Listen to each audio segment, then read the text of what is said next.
Understanding Ripple and XRP in under 2 minutes. There's a new video floating around X by Rob Cunningham. You have to see it. If you're new to the space, you're still learning. Let's get into this. We also have Robbie Mitchnick from BlackRock talking about tokenization. You won't want to miss this clip. We also have information about crypto, the CFTC, and Congress moving forward with more crypto legislation. We're going to cover all of this and so much more. I got some other XRP news we're going to talk about in this video. Lots to unpack. Let's start here. For generations, money has moved slowly, buried beneath fees, middlemen, and hidden systems that quietly drain the wealth of honest people. But the shift is here. Ripple is not a central bank. It's a compliant software company approved by regulators, building technology that enables money and real-world assets move instantly, securely, and at almost no cost. Ripple's foundation is built on verifiable mathematical truth, not politics, not privilege. So every transaction stands transparent, accountable, and incorruptible. At the center is XRP, a neutral bridge token that bridges our world to trust. It clears and settles value between any two parties instantly, fairly, and without borders. Ripple's mission is simple yet world-changing: to help money and value move with trust, transparency, and stewardship,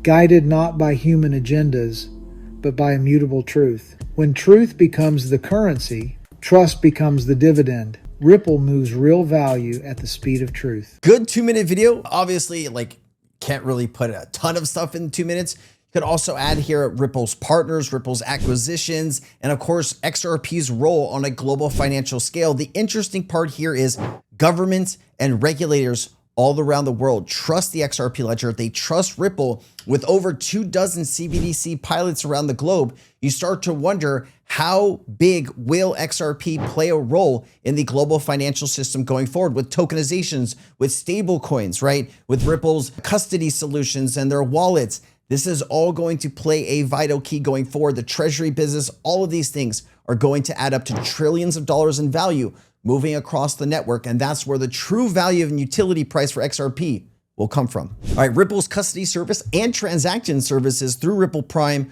are likely to play a central role in Japan's digital economy in the near future. Important announcements and new regulations are scheduled to be released, but I am confident that they will have a positive impact on the ecosystem for Ripple. And so we know that Ripple has been doing a lot of business and relationship building in the country of Japan. We know that a large share of Japanese banks are able to use XRP and Ripple's technology. And of course, now that Ripple offers these other solutions like Ripple Prime and G Treasury, you start to wonder how big the footprint is going to be for XRP in Japan. It says Ripple Prime, Ripple's multi-asset prime brokerage and digital asset infrastructure platform, integrating custody, settlement, and trading across both digital and traditional asset markets.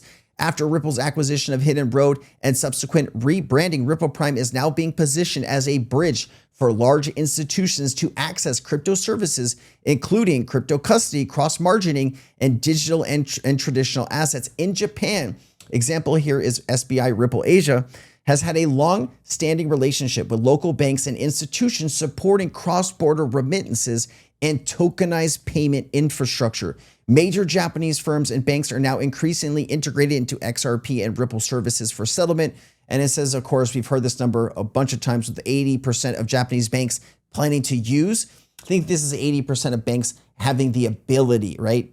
Planning to use and the ability to use are two different things. I do think you are going to see a large share of banks starting to use the technology. When is that going to happen? It does feel like it's very, very soon. All right, it does talk about the FSA, which is the Japan's financial services agency, is actively working on strengthening crypto regulations, especially for custody and transaction management. But let's keep going here. I want to play this clip here.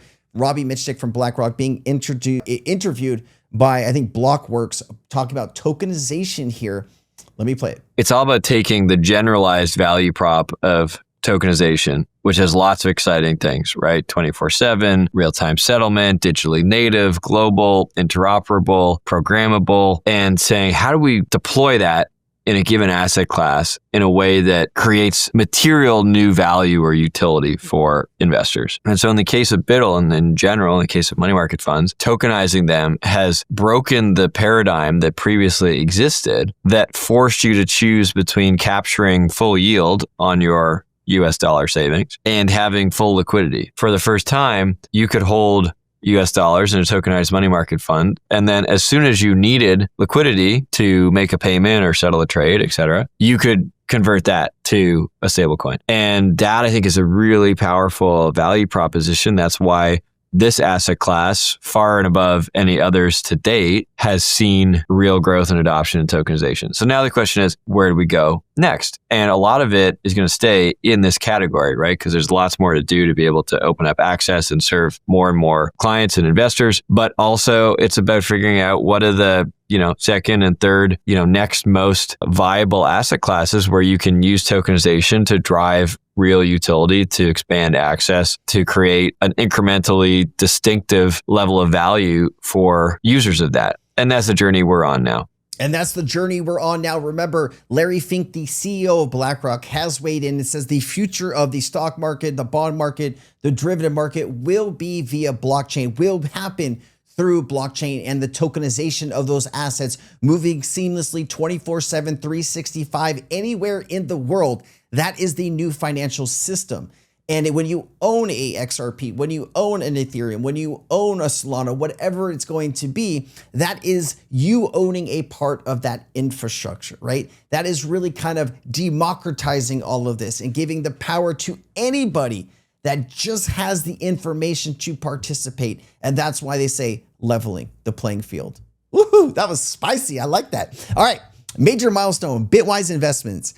This is, I always get FTI, Franklin Templeton, Canary shares, 21 shares, Coin shares, XRP ETFs are now listed on the DTCC platform. They are waiting. The DTCC listing is complete. They're waiting SEC final approval. Potential trading launch within days/weeks will unlock institutional access to XRP. This follows a pattern with Bitcoin and ETH. The DTCC listings is typically one of the final steps before launch. All right, and then you have direct USD pair or XRP net inflows hitting Coinbase in the past hour. Direct is always better than Tether because it's new money entering, not recycled existing money within the ecosystem. All right, T-Rex 2X long XRP daily ETF filed. Remember these 2X ETFs or these long ETFs, these really don't do much for the spot price, right? They don't really do anything for the spot price. It's good to have these futures markets, and you need those futures markets if you're going to create a spot market. That is the SEC rules. You need to have a 6-month futures market. And so we've seen XRP explode in the futures market, but the price really hasn't done too much. So you need these spot products to really start going, because those spot products are going to require fresh XRP to be held as reserves to back those products. And that's where things can get exciting. So if you get $1 billion, $5 billion, $50 billion, $100 billion, they're going to need all that XRP, and that's going to be juicy liquidity for the ecosystem. Now, Charles Hodgkinson did weigh in here about ISO. Says ISO 20022 support is essential to open banking and combining the TradeFi DeFi worlds. ADA is glad to be holding the line with XRP. You see a lot of cross-talk here with Charles Hodgkinson trying to get the XRP community over to ADA's side. And I think it's a smart play here, right? Where else in crypto do you have such a committed group of people that understand how important the technology are, that thrive every single day to learn and grow more? I can say that this channel wouldn't be a channel without the XRP community showing up every day, yearning.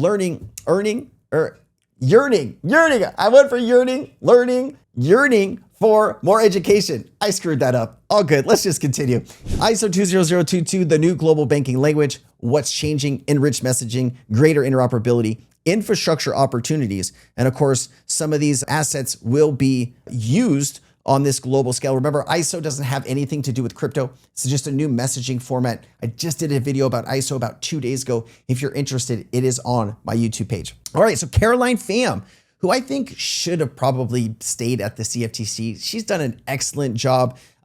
She has really embraced the crypto community. She's done her job to help innovate with markets and bring the CFTC into this new digital revolution in this new world. I threw this article into Lexi just to get some highlights here. And so CoinDesk is a leading cryptocurrency company, blah, blah, blah. It talks about highlights about regulation. The U.S. Commodity Futures Trading Commission, currently led by interim Caroline Pham, is moving to enable regulated retail spot crypto trading on U.S. exchanges such as Coinbase. Despite delays in congressional action, the CFTC is advancing policy on stablecoins and tokenized collateral with a trial set for 2026. While a new chairman awaits Senate confirmation, the move signals a significant regulatory shift, with cooperation from the SEC potentially clearing the way for U.S. regulated leverage spot crypto products. Now, just be careful with leverage, guys. Obviously, if you're going to get into this leverage, go talk with a financial advisor and make sure that you know what you're getting into before you commit. Market updates: Bitcoin rebounded above 100,000. We don't really need to get into those details, guys. If you want like a ton of market updates, come to my live streams. There is a lot of news that we go over in those. And so Subject Views also posted this: as despite a government shutdown, we now have the release of a bipartisan Senate Agricultural Committee draft bill aiming at regulating digital commodities under the Commodity Futures Commission. So I wanted to see if what's in this bill. So draft legislation assigns new regulatory authority over digital commodities to the CFTC, aiming to clarify the agency's role, especially regarding spot market trading of digital assets like Bitcoin and Ether. The draft follows months of negotiation and builds on the House-passed Clarity Act, which is also sought to define CFTC and SEC boundaries for crypto regulation. Many details remain under negotiation, including definitions and specific powers as indicated by bracketed sections in the draft text. Just know that this is a very important piece and legislation is moving forward. Scott Bessent did chime in here. It says, today, the U.S. Treasury and the IRS, issued new guidance giving crypto exchange traded products, ETPs, a clear path to stake digital assets and share staking rewards with retail investors. This move increases investor benefits, boosts innovation, and keeps America the global leader in digital assets and blockchain technology. To be the global leader, we do need regulation. And hopefully that is just a stone throw away, because once we have that, well, we got everything. All right, guys, I'll see you next time. If you got any value, you can like the video, leave a comment down below, share the video with a friend. Either way, I really appreciate your time. If you made it to the end, you know I love you the best. You are the best. I'll see you next time, guys. Aloha.